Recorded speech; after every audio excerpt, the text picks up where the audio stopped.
परम श्रद्धेय आचार्य शिरोमणि श्री 108 श्रद्धेय आचार्य श्री विद्यासागर जी को अपनी श्रद्धांजलि व्यक्त करना, उनको स्मरण करना, उनकी पवित्र स्मृति को नमन करना हम सब के लिए एक बहुत ही भावुक क्षण है।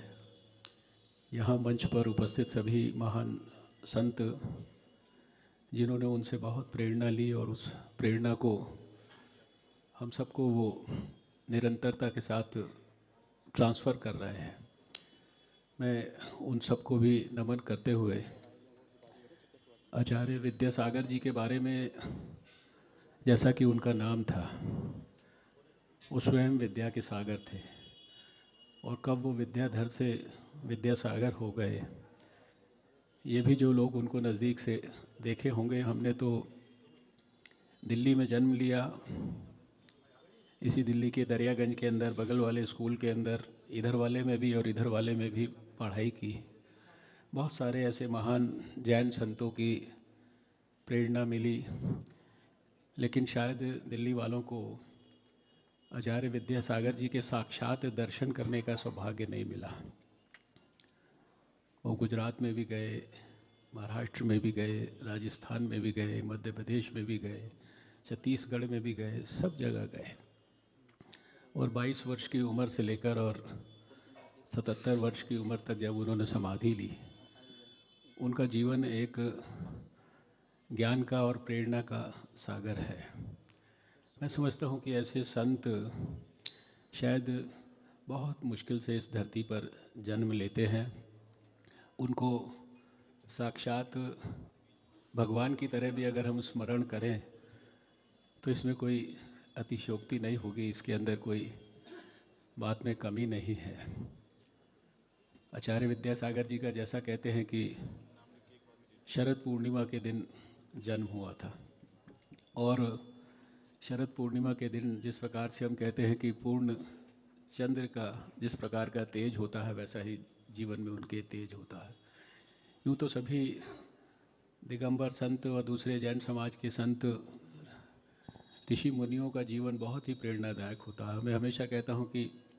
संतों का कंपैरिजन करना तो ठीक नहीं है, लेकिन जो जैन संत हैं, दिगंबर संत हैं, वो जो हमारे को त्याग की, तपस्या की प्रेरणा देते हैं, उस प्रेरणा से ज़्यादा कठोर तपस्या वो अपने जीवन के अंदर स्वयं करते हैं। और विद्यासागर जी भी इसी प्रकार के महान संत थे। सड़क के ऊपर पूरे देश के अंदर पैदल एक स्थान से दूसरे स्थान पर जाना, न बिजली न पंखा, भोजन भी जो उनका लोग जानते हैं, दूध भी नहीं लेना, दही भी नहीं लेना, ड्राई फ्रूट भी नहीं लेना, चीनी भी नहीं लेना, नमक भी नहीं लेना, हरी सब्ज़ी भी नहीं लेना, और केवल एक समय पानी पीना। इतनी सारी भाषाओं के विद्वान, प्राकृत से लेकर संस्कृत तक, संस्कृत से लेकर कन्नड़ तक, कन्नड़ से लेकर अंग्रेज़ी तक, कितने सारे उन्होंने ग्रंथ लिखे, कितनी सारी कविताएं लिखी। और शायद कम ऐसे संत या लेखक या ऐसे शिरोमणि होंगे जिनकी लिखी हुई कविताएं, जिनकी लिखी हुई पुस्तकें वो एमए के विद्यार्थियों के लिए, वो पीएचडी के विद्यार्थियों के लिए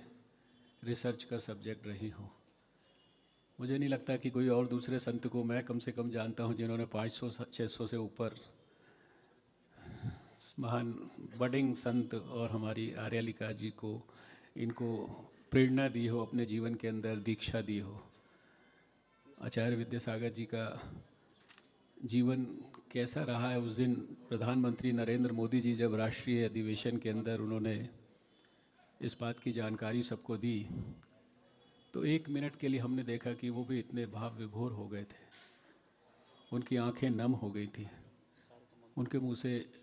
शब्द नहीं निकल पा रहे थे। मैंने जैसा कहा कि हम लोग दिल्ली के लोग वो भाग्यशाली तो नहीं हैं जो छत्तीसगढ़ के और महाराष्ट्र के और गुजरात के और मध्य प्रदेश के लोग हैं, जिन्होंने लगातार इतने वर्षों तक उनके चतुर्मास में और दूसरे समय में उनके दर्शन वहाँ पर किए, उनके द्वारा दीक्षा प्राप्त की और उनके प्रेरणा लेकर वो शायद एक बेटर इंसान बनने की प्रक्रिया के अंदर उनको सहयोग मिला होगा। मैं आज के इस अवसर पर, समय की मर्यादा है, बहुत सारे लोगों ने अपने यहाँ विचार व्यक्त करने हैं उनके बारे में, उनकी पवित्र स्मृति को हृदय की गहराइयों से मैं नमन करता हूँ और प्रभु से यही प्रार्थना करता हूँ कि उन्होंने जो हमें मार्ग दिखाया है समाज जीवन के हर क्षेत्र में, कैसे हम बेहतर ढंग से अपनी समाज और राष्ट्र और मानव कल्याण के लिए जिम्मेदारी को निभा सकते हैं, उसमें से कुछ थोड़ा सा भी हमें आशीर्वाद के रूप में आज मिल पाए और उसको हम अपने जीवन में आत्मसात करके ये महान संत जो मंच पर बैठे हैं इनसे लगातार प्रेरणा लेते हुए मानव कल्याण के लिए और बेहतर ढंग से काम कर पाएँ। तो यही मुझे लगता है कि हम सब की इस महान शिरोमणि विद्यासागर जी के प्रति सच्ची श्रद्धांजलि होगी। इन्हीं शब्दों के साथ मैं अपनी बात को विराम देता हूँ। धन्यवाद।